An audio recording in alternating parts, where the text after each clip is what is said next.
அவர்கள். Paces Pay, secure digital payments with multiple features and great success rate.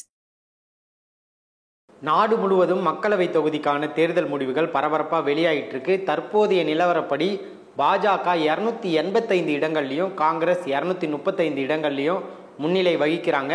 இந்த தேர்தலோடு சேர்த்து 2 முக்கியமான மாநிலங்களுக்கான சட்டசபை தேர்தல் முடிவுகளும் வெளியாகிட்டு இருக்கு. அது எதுன்னு பார்த்தா ஆந்திரா மற்றும் ஒடிஷா.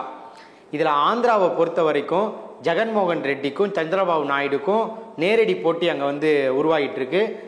ஆளும் கட்சியான ஜெகன்மோகனின் ஒய்எஸ்ஆர் காங்கிரஸ் கட்சி தனித்து இந்த தேர்தலை சந்திச்சாங்க. அதே மாதிரி எதிர்கட்சியான தெலுங்கு தேசம் ஜனசக்தி மற்றும் பாஜகவோட கூட்டணி அமைச்சு தேர்தலை சந்திச்சாங்க.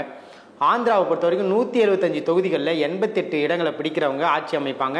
ஆனால் தற்போதைய நிலவரப்படி பார்த்தீங்கன்னா தெலுங்கு தேசம் ஆல்ரெடி கிட்டத்தட்ட 120 தொகுதிகளில் முன்னிலையை பெற்று ஆட்சியை கிட்டத்தட்ட உறுதி செஞ்சுட்டாங்க. அதே மாதிரி ஒய்எஸ்ஆர் காங்கிரஸ் பார்த்தீங்கன்னா வெறும் 20 சொச்ச இடங்களில் தான் முன்னிலை வகிச்சிருக்காங்க.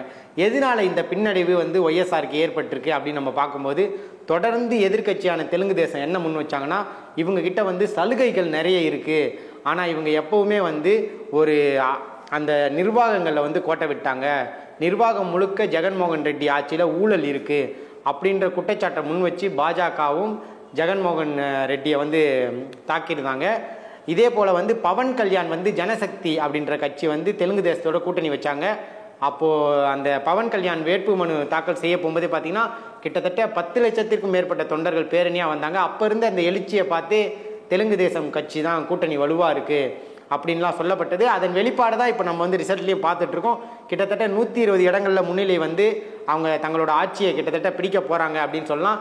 மறுபுறம் பார்த்தோம்னா ஒடிசாவில் பாஜகவுக்கும் ஆளும் கட்சியான பிஜு ஜனதா தளத்திற்கும் கடுமையான போட்டி ஏற்பட்டது.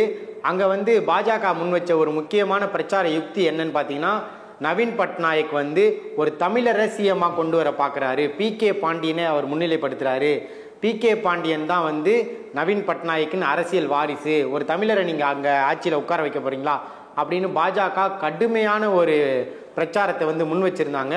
மறுபுறம் நவீன் பட்நாயக்கும் மக்கள் எங்கள் மேலே மிகுந்த நம்பிக்கை வச்சுருக்காங்க. எங்கள் ஆட்சியில் நிறைய நன்மைகளை மக்களுக்கு செஞ்சுருந்தோம் அப்படின்னு சொல்லி அவங்க தரப்பு வாதங்களை முன் வச்சுருந்தாங்க. அங்கே இப்போ இருக்க நிலவரப்படி பார்த்தீங்கன்னா பிஜேபி கிட்டத்தட்ட 60 இடங்களில் முன்னிலை வகிக்கிறாங்க. மறுபுறம் 40க்கும் மேற்பட்ட இடங்களில் பிஜு ஜனதா தளமும் 10 இடங்களை காங்கிரஸும் முன்னிலை வகிக்கிறாங்க. இந்த நிலவரப்படி பார்த்தீங்கன்னா தனிப்பெரும்பான்மை பாஜகவிற்கு தான் கிடைக்கும். ஆனால் நம்ம கொஞ்சம் முடிவு நெருங்க பார்த்தீங்கன்னா காங்கிரஸும் கிட்டத்தட்ட கூட்டணி அமைச்சு 3வது கட்சியாக கம்யூனிஸ்ட்டும் ஜார்க்கண்ட் முக்தி மோர்ச்சாவோட சேர்ந்து கூட்டணி வச்சாங்க. அவங்களும் கிட்டத்தட்ட ஒரு இரட்டை இலக்கத்தில் அவங்க எம்எல்ஏக்களை பெறலாம். அப்படி பெரும் பட்சத்தில் நவீன் பட்நாயக்கும் காங்கிரஸும் கூட்டணி வச்சு அவங்க ஆட்சியை கைப்பற்றுறதுக்கான வாய்ப்புகள் இருக்குது. மறுபுறம் பாஜகவின் எண்ணிக்கை இன்னும் உயரும் பட்சத்தில் அவங்களும் அங்கே ஆட்சியை கைப்பற்றலாம் அப்படின்னு சொல்லப்படுது.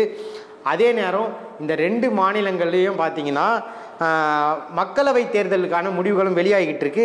அதில் ஆந்திராவை பொறுத்த வரைக்கும் ஒய்எஸ்ஆர் காங்கிரஸ் ஆளும் கட்சியான ஒய்எஸ்ஆர் காங்கிரஸ் வெறும் 5 இடங்களில் தான் முன்னிலை வைக்கிறாங்க. அதே நேரம் பிஜேபி பார்த்தீங்கன்னா 20 இடங்கள் தெலுங்கு தேசம் கட்சியில் கூட்டணி அமைத்து போட்டியிட்ட பிஜேபி 20 மக்களவை தொகுதிகளில் முன்னிலை வகிக்கிறாங்க. ஒடிசாவை பொறுத்த வரைக்கும் ஆளும் கட்சி 2 இடங்கள்லையும் பாஜக 18 இடங்கள்லையும் முன்னிலை வைக்கிறாங்க. இது தவிர காங்கிரஸ் ஒரு இடத்துல முன்னிலை வைக்குது. தொடர்ந்து இதே போல கள நிலவரங்களை தெரிந்து கொள்ள OH தமிழோடு தொடர்ந்து இணைந்திருங்கள். இந்த வீடியோ உங்களுக்கு பிடிச்சிருந்தா லைக் பண்ணுங்க, ஷேர் பண்ணுங்க, கமெண்ட் பண்ணுங்க. மறக்காம OH தமிழ் சேனலுக்கு சப்ஸ்கிரைப் பண்ணுங்க.